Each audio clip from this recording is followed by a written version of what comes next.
Hi YouTube and welcome viewers. Thanks for tuning into this week's angel or positive reading that we're giving for 18th of November through to the 25th of November. And that time frame sees in a new zodiac star sign, and that's the star sign of Sagittarians. So for any Sagittarians listening, happy birthday to you and hope you have a great month in this year of 2011. We also have a solar eclipse this week, and it's on the 25th of November. There is one other solar eclipse left in this year of 2011, which is in December, and again it is a partial solar eclipse. This year of 2011 has seen many eclipses, 12 in all, and that's a huge number. And both solar and lunar eclipses can have great implications on us as humans. As I talked about a little bit earlier last week to do with full moons, we understand that the moon cycles and what it does can have changes on the planet, so therefore it is common logical sense to accept it can have changes on the human psyche as well. And solar eclipses and lunar eclipses are no different, and they can have quite large implications, and some people are affected, just like anything in life, to a greater degree than others. So November has been a very busy month, and without forgetting of course that it is the 11th month of the 11 vibration year, so it's a double 11. And I mentioned last week that 11 is a spiritual number. It's a connection number to soul and spirit and higher realms, and as well it's a number of rapid manifestation.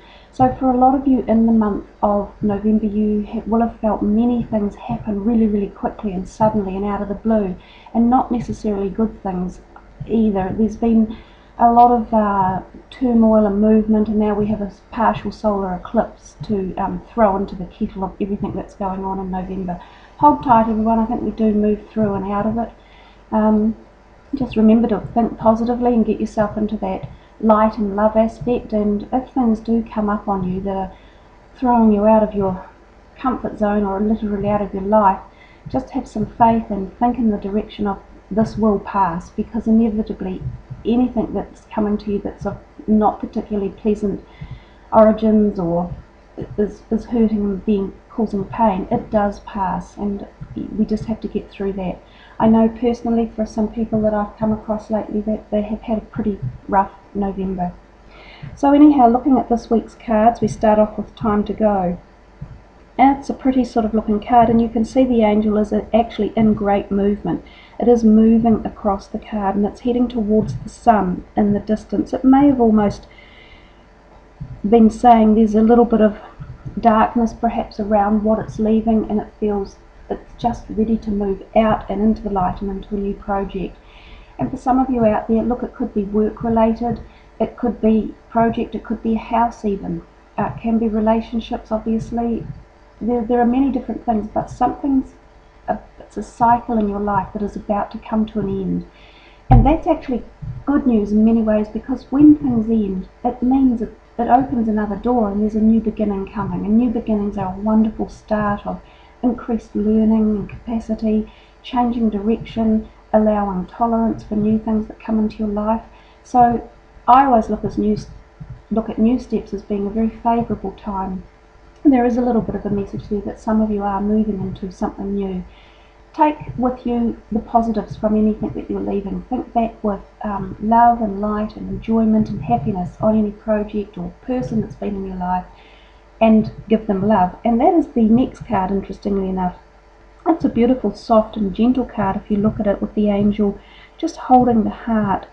And she's saying that message there is just asking you, please see love in other people instead of moaning about them or denigrating them or blaming someone or not having sympathy or empathy or understanding or tolerance, those things that we're so short of in this world due to often self-righteous belief systems that, you know, people think they're right all the time, that no one else has a value to add, or that their opinions or the way they're doing things are wrong.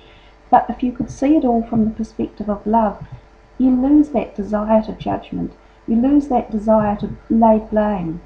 And when you do it, you're doing it from within your own heart. And in fact, that card is saying you're then nursing and putting light into your own heart, which is a better space to be. So the See Only Love card it's just saying if there's been an issue around you where you've been in a little bit of a fraught situation, again, that seems to be rising for November, doesn't it? There may have been a few altercations around for people. Pick out the good stuff if you can. Don't settle on the faults and don't focus on the negatives. Again, focus on what it is you want in life and focus on those positives, and you will start to manifest them in. Now the third card, the wedding card, well, she looked a beautiful angel dressed in a bridal gown, standing under the wreath of flowers with a beautiful happy smile on her face. And I think if we take ourselves back to that time for those people who are married, that day of your wedding, this card does say to celebrate that love that you shared when you first married. If you're in a married relationship or in a very close relationship, think back to that. And that wedding day or the betrothment that the two of you share is a very special gift, and you're wanting to grow love within that relationship over a period of time. And it's just asking some of you, if you're in that situation, to think back to that time when you had that profound love and work from there again and say, we honour this relationship between us, and we took it on and said that we would make it work and that we can make this love grow together.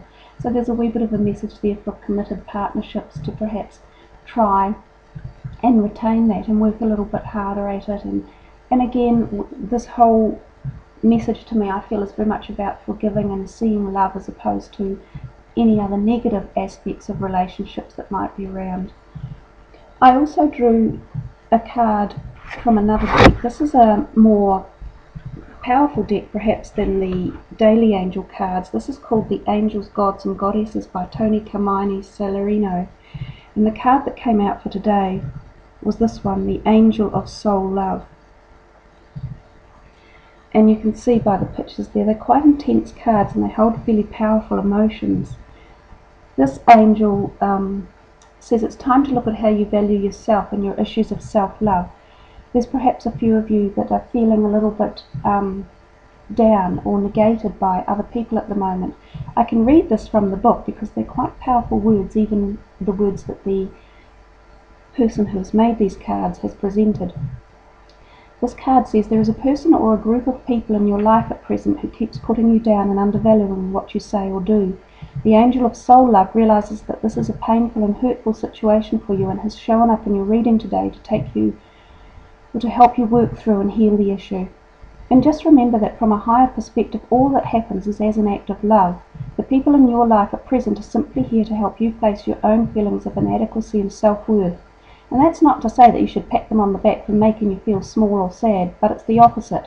Stand up for yourself regardless of what others think, and say and know that you are eternally worthy of love. In essence, you are a wonderful and beautiful being of light and love, and you are held in eternal embrace by the soul of creation, and you are loved and valued more than you will ever know. Start to have more loving thoughts of yourself, and that is the truth. Don't let others bring you down. What makes them think they're better than you, because they're not. So just remember that, anyone, if you're feeling as if you're not worthy of something, you are. You're worthy of every gift of life that is on this universe. We all are. We're all beautiful gifts of the source of love. And when we work from that, then we're going to work towards being healthier humans and happier humans. And when we do that, we give more as well. So this whole cycle of life is all about love, light, and giving. So that's this week's angel reading. I hope you've enjoyed that. Take care, everyone. Thanks for tuning in, and I'll see you next week.